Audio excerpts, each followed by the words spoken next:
All right, good morning. We are finishing up talking about angle relationships. And so we're just going to finish up a couple of these examples here. Let's see. All right. What do you want to do, 16 or 17?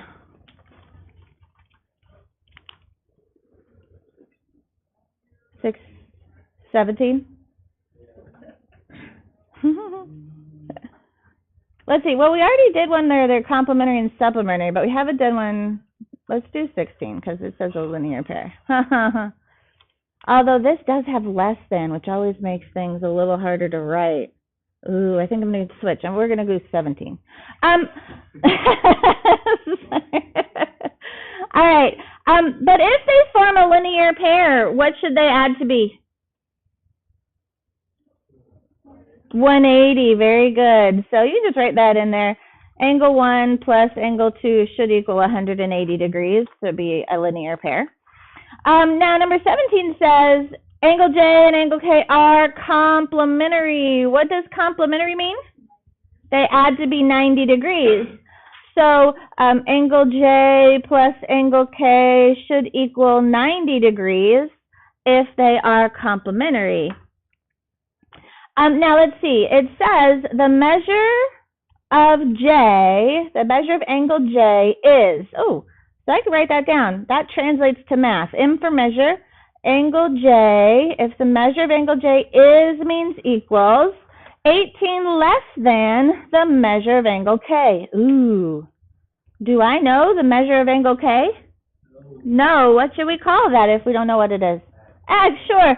So the measure of angle K, we're going to call it X degrees because we don't know what it is. That's the big question there. Now, I think I can go back and write something for J. So it says the measure of angle J is 18 less than the measure of angle K. So what should I write for my little expression for J? Oh, X minus 18. I could use K instead of X, absolutely. And I could just be K is K, and then I could do K minus 18. So less than is an interesting word. So to be less than, you have to have something to be less than. So that's why the order sort of switches. So I have to have something to then remove 18 from. Okay, so that's why the 18 comes at the end there. All right, so then find the measure of each angle. So it said they were complementary, so I'm just going to go ahead and add my measure of angle K plus J, which is X minus 18, should equal the 90 degrees. 1x plus 1x is 2x's minus 18 equals 90. And then what do we need to do? Add 18. So 2x equals 108.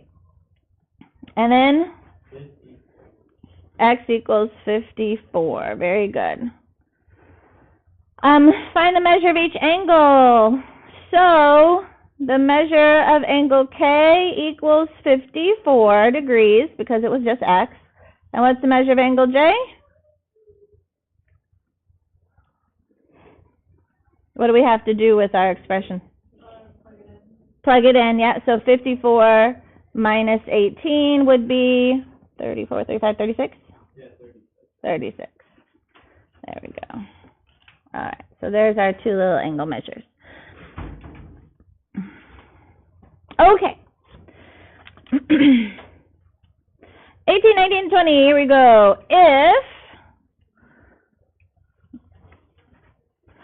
If Ray UW bisects, what does that word bisect mean?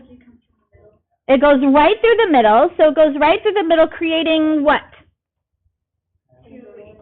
Two equal or two congruent parts, two congruent angles. Since we're bisecting an angle, we're going to get two congruent angles. Can we mark in our picture what are our two congruent angles? So an angle needs how many letters? Okay, so what are our two little congruent angles? WUT or T, T, okay, that works. WUT and? There you go, WUV. So these two angles are congruent. So very good thing to mark right off the bat because we know that they were bisected. All right, so then the measure of angle TUW is 13x minus 5 degrees. And the measure of angle WUV is 7x plus 31 degrees. Find the value of x. Oh, wait, how do we solve that? Perfect. They are congruent, which means we can set them equal to each other. So 13x minus 5 equals 7x plus 31. Congruent angles mean their measures are equal. All right, what do we want to do to solve? All right, so that's 13 minus 7 gives me 6x minus 5 equals 31, and then plus the 5. So 6x, 5 plus 31 is 36, and then divide by 6 to get x equals 6. Hey, we found the value of x. Done. Great.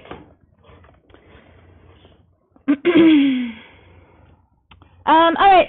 Again, we have this lovely bisect word. Ray MO, right there, bisects angle PMN. So what does that create then? A bisector, a bisected angle, two congruent angles. What angles are congruent?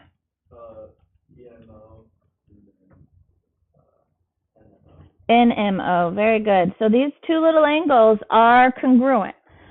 All right, now this one says PMN. Ooh, that's the whole angle. PMN, that is that whole angle right there, is 74. And it says OMN, let's see, is 2x plus 7. So just this little guy is 2x plus 7 degrees. Find the value of x. What do you think we need to do here?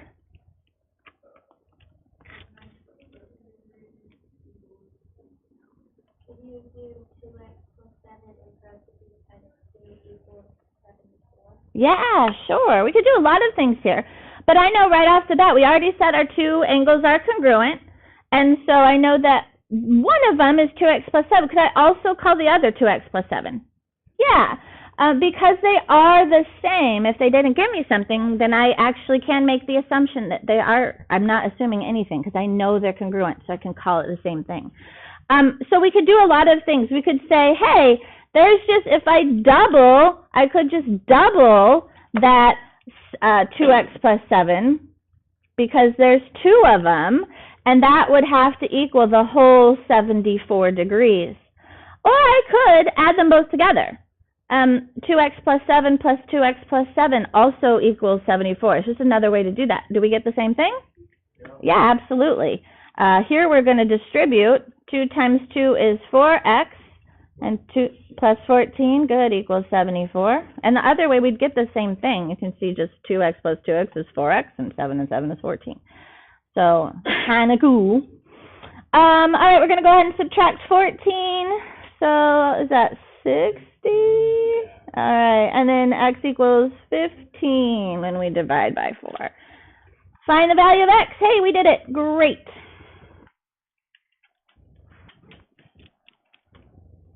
All right, last one here. EF, again, bisects the angle. EF, ray EF, bisects angle CEB. What does it mean when we bisect an angle? Two congruent angles. Very good. What two congruent angles are they? CEF is congruent to FEB. Very good. It's so important to mark those so we see what is congruent. All right, then it tells me CEF is 7x plus 21. That's right here. 7x plus 21. And FEB is 10x minus 3. All right, find the measure of angle DEB, angle DEB. Okay, what are we going to set up? What's our equation for 20 here? Equals 10x minus 3. Beautiful. We said that they were congruent, so we can set their measures equal to one another. All right, I'm going to go ahead and Or we can subtract 7 over here. That's going to give me 3x's. And then I'm also going to add the 3, so I get 24. Divide by 3, we get x equals 8. And I need to find the measure of angle DEB. Let's see, DEB. Ooh, interesting. How do we get there? How do we figure out this little angle right down there? Okay. Very good. That's a great plan here. So we have a value for x. Let's go ahead and plug it in. So 10, I'm going to do the measure of angle FEB is 10 times 8 minus 3. So what is that? 80 minus 3 is 77 degrees. All right.